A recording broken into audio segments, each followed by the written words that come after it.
been long, 24 hours. I probably spent about 16 of that, maybe 18 or let's see here, 16, 18, so right around 17 hours of that time working.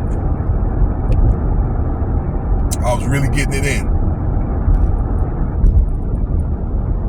So I was trying to think of the next thing I wanted to talk about. And I ran into this article. Actually, I found it on Ticket TV and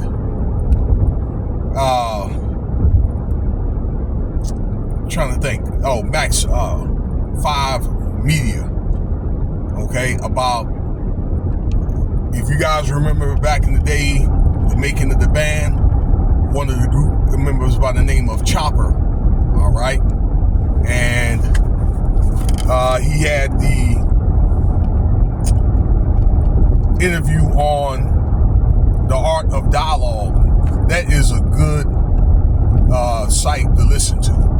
All right, I listen to, depending who's on it and what they're talking about.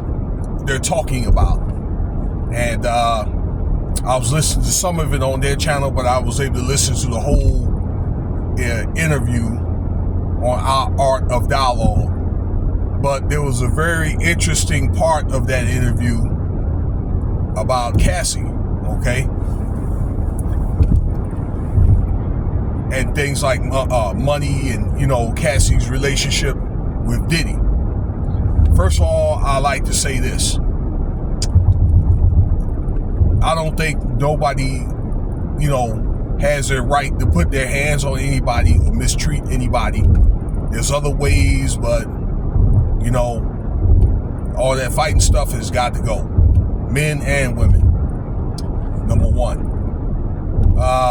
Number two, you know, he mentioned that they had their ups and downs with the making of the band and with Diddy, okay? If I didn't say it already, this section of this interview is in regards of Cassie and Diddy, okay? Yeah, that they had their ups and downs, and, you know, they went from having money to not having any money, and some knew what to do. Some, he quoted that people were able just to forgive and forget, okay? But money is not going to be your total savior. And it's not going to do but so much for you. You can do a lot to solve some of your problems, but it may not can't buy your happiness, or definitely your health. I mean, because it's going to be your responsibility. But, okay, more importantly, the article spoke on some of Cassie's involvement in what happened in that relationship. And of course, you know, Diddy and Cassie, I don't know, a little over a year ago, something like that, the infamous video came out of Diddy in that hotel kicking that girl around, stomping that girl around, okay? And it was, you know, apparently a toxic relationship, according to Chopper and what he's been around, okay, from his relationship with Cassie, okay? Yes, that he did see some toxicity to a certain extent, and he felt as though Cassie had did some wild things too, okay? Some wild child type stuff, all right? And I don't think she tried to do anything, according to what he was saying, deliberately or whatever, to bring Diddy down, okay? But, you know, she did do a few things that maybe he might have found not amusing, okay?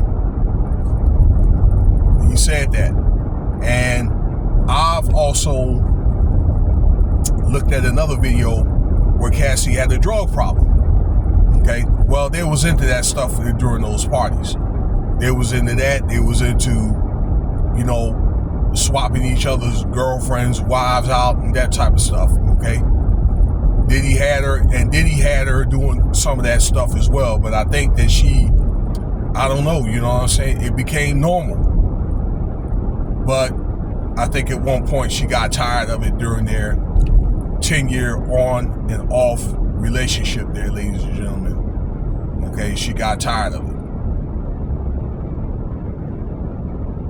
You know, so they were probably behind closed doors. I'm saying, though, they may have, I don't know, been fussing and fighting, that type of stuff. But, you know, it really, in the end of the day, Diddy got caught. Okay? Again, where I say there's probably could have been other ways. Okay? There was also some other allegations or whatever that she was not pursuing her career the way that Diddy wanted her to pursue. Okay, maybe certain things that she wasn't doing, or I don't know, you know. So, and maybe it was certain, you know how it is when you get involved with somebody, you as a girlfriend, or you as me as a boyfriend, or if you're a man listening, you know, that you assume to do certain kind of responsibilities, okay, to the T, to accommodate your partner. Okay, well, he, according to reports, he didn't feel as though that she was being as accommodating as he wanted her to be. Well, my thing is, why did he even go with her on and off for 10 years, okay? Just other than be what, a comfort girl, a trophy girl, okay?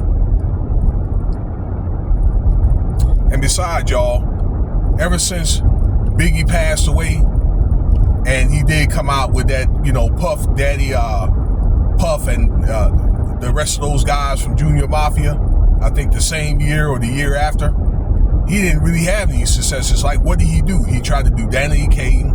He tried to do Make It in the Band.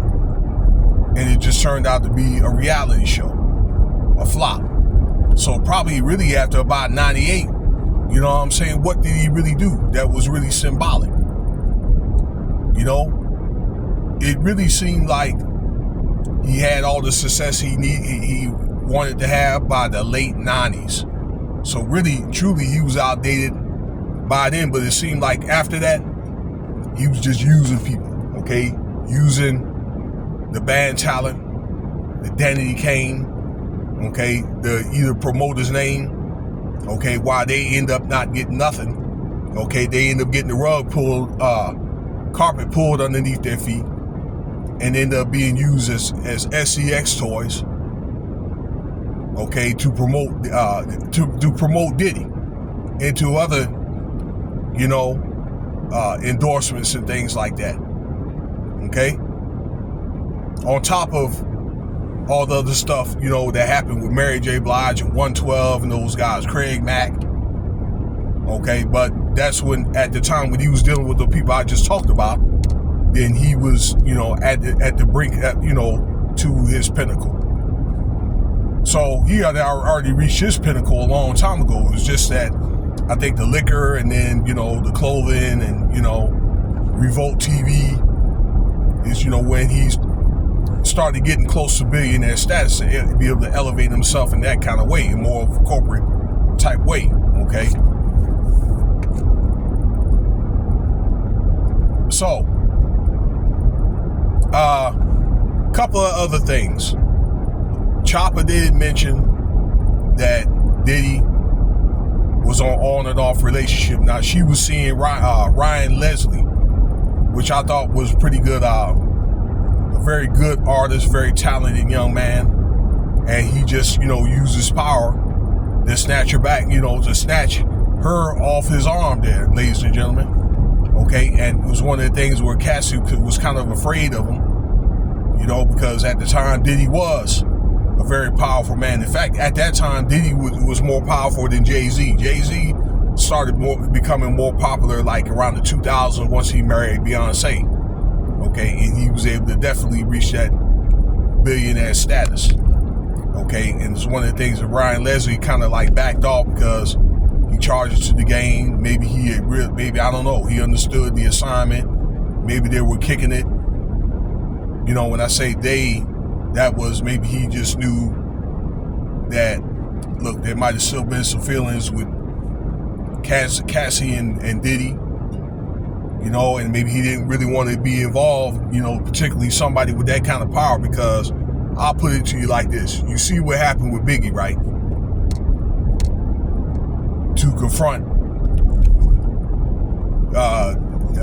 Puff Daddy at that time. You know what I'm getting at, right? You get the point. You know, so it was one of the things, according to this interview, where he just, you know, let it go respectfully. All right, those some guys, I'm saying they had girls all the time, though. All right, probably Ryan Leslie was probably like, you know what, I got 4 or 5 of them anyway, and so did Diddy. Let me think about what else was said in that video. All right, just that, and he just felt as though, once again, that I don't know, it was a toxic type thing, and he felt, he felt as though if he would have handled, and I said the same thing a few times in making these videos about Diddy, if he would have handled it, that settlement before it would have, that tape would have came out, the tape wouldn't have never came out. You know what that tells me? That Cassie knew somebody that had that tape, okay, and just kept it as a receipt. All right, but a couple of years before the lawsuit, so this probably happened about 2021 or something like this, maybe 2022. He said that he saw Cassie and her husband, which is, I guess, the pool guy, the white guy that is, in a club, all right, actually here in Las Vegas. And they chopped it up and be like, look, you know what? She said to the chopper, if I wanted to get Diddy like that, I would have got Diddy like that, okay?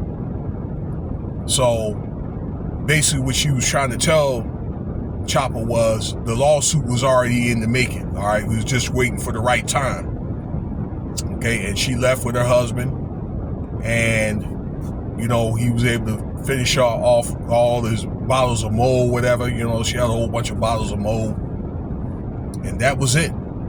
But the lawsuit was in the making, okay? On top of, you know, the toxic relationship. It's kind of like one of the things where, I don't know, you probably want to let it go at some point, but Cassie, she just got tired,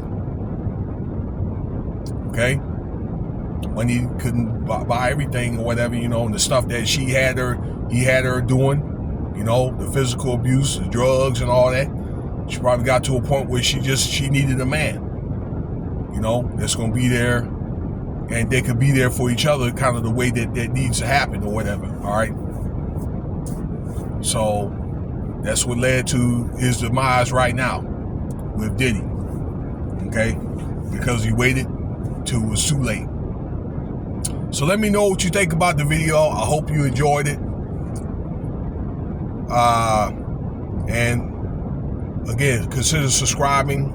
Let me know what you think. Cash App $WinSpivey if you want to donate.